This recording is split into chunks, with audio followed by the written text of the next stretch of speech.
My name is Astrit Ismaili. I am from Kosovo. I grew up there. I grew up in Pristina, but I'm currently living in Amsterdam since 9 years now.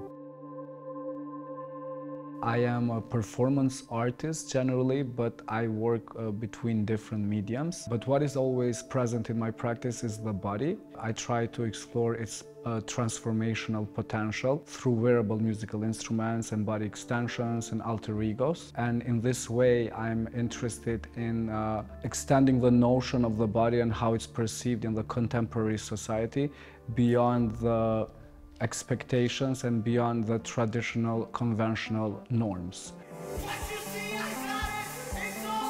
In my practice, voice is as well a very important element. The singing voice and its transcending qualities, but also its political position and representation. I'm interested in voices that manage to persevere despite all the odds. And I'm interested in this moment of resilience, and I want to bring voices of underrepresented communities and individuals or subjects that we don't hear so often. Life is really short, so be part of. Right now, I'm working on a film which is called The First Flower, and it focuses on the first flower on Earth and its transformation. And it focuses on this moment when this plant decided to become a flower.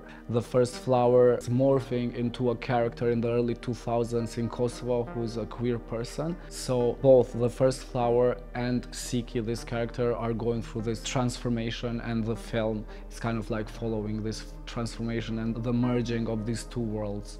This project is actually a part of a larger cycle of works which came from a performance work called Miss, in which through performance 3 different references, fictional, historical, are embodied, and those are the first flower on Earth, Cicciolina, and Miss Kosovo.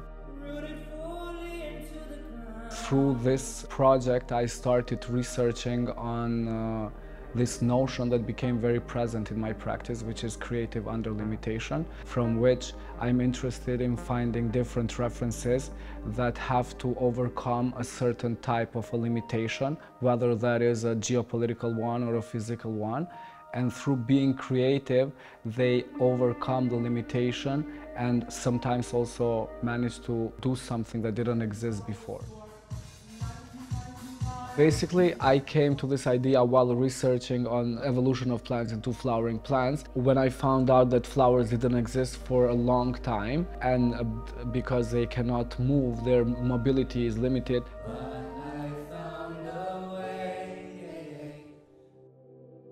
I think performance as a practice is actually quite an ancient practice, and there are a lot of ceremonies and performances which have happened around me while growing up, and these moments of gathering and being and witnessing a ritual, I was very curious about them. So when I started doing performance, I was like, oh, well, actually what I'm doing is maybe in a different scene, but as a practice is very similar to what people have been doing for many, many years. I just thought these practices are so special and unique. I found about these practices by chance, and they actually need to have some sort of archival strategy to protect and preserve these practices. So through my work, I actually just bring this to the forefront, and maybe some anthropologist or can do some more research and try to preserve these practices, which are very beautiful.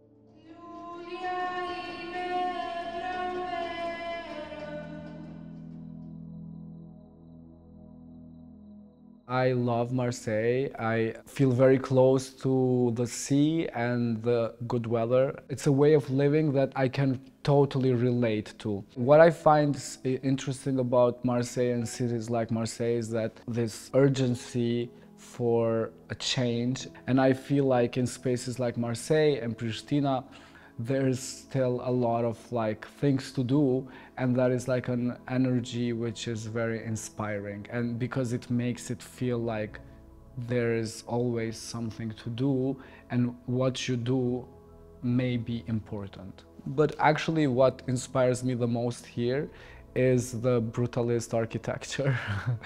Also in my work, I work with materials like concrete, and for me just to be here and just like breathe that air and just think, that is already kind of like a direct and indirect inspiration.